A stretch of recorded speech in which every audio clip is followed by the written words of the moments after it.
নানার বাড়িতে বনভোজন। আমি এই প্রথমবার আমার শাশুড়ি মায়ের সাথে তার বাবার বাসায় গিয়েছি।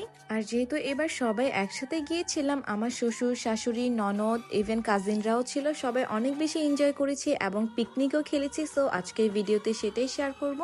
হ্যালো এভরিওয়ান, আসসালামু আলাইকুম সবাইকে। আশা করছি সবাই ভালো আছেন। আলহামদুলিল্লাহ আমরাও ভালো আছি। আমি যেহেতু মাছ কাটতে পারি না, ওয়াজের পাপাকে বলে রেখেছিলাম যখন বাজারে যায় আমাকে যেন বলে যায়, বাট সে আমাকে কিচ্ছু বলে নাই। আমি ঘুম থেকে উঠে দেখি সব কিছু রেডি করে ফেলেছে আমার মামি শাশুড়ি আর আমার শাশুড়ি মা মিলে। আমি জাস্ট বসে বসে দেখছিলাম আর আমি বারবার বলছিলাম কেন আমাকে তারা ঘুম থেকে ডাকেনি। মা বলছিল যেহেতু আমরা অনেক রাত করে গিয়েছি, সো ঘুমাতে লেট হয়েছে, দ্যাটস ওয়াই আমাকে ডাকে না। একটা সময় ছিল ওয়াজের পাপা বাজার করতেই পারতো না, দোকানদার যা দিত সেটাই নিয়ে আসতো। আর আমার শাশুড়ি মা কি যে বকুনি দিত, বলতো টাকা দিয়ে কি জিনিস নিয়ে এসেছে।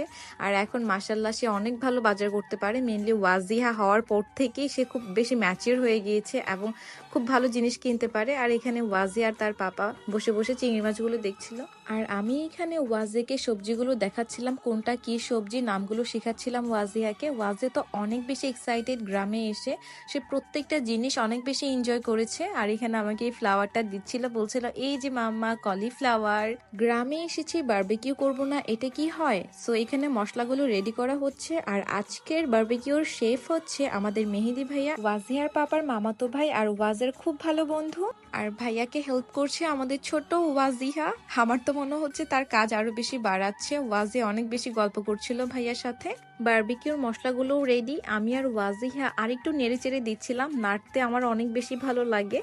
ভেবেছিলাম আমি চিকেনগুলো মাখিয়ে রাখবো, কিন্তু আমার নাকি হাত জ্বালা করবে, সো আমাকে দিচ্ছিল না। এই যে ভিডিওতে যাকে দেখছেন উনি হলেন আমার শাশুড়ি মা, ওয়াজিয়ার দাদু। ওয়াজিয়া তার দাদুকে অনেক বেশি ভালোবাসে। যারা আমাদের রেগুলার ভিডিও দেখেন তারা কিন্তু জানে ওয়াজিহা তার দাদুর হাতের পিঠা নিয়ে কত কথা বলে। আমার শাশুড়ি মায়ের হাতের রান্না অনেক বেশি মজা, আর পিঠা তো উনি অনেক বেশি ভালো বানায়, যেটা আমি সব সময় বলি। আরেকটা মজার বিষয় হলো ওনার সাথে আমি যেখানেই বেড়াতে যাই না কেন সবাই ভাবে আমি তার মেয়ের মতো করেই রাখে আমাকে। আর এমন শাশুড়ি পাওয়া আসলেই ভাগ্যের ব্যাপার।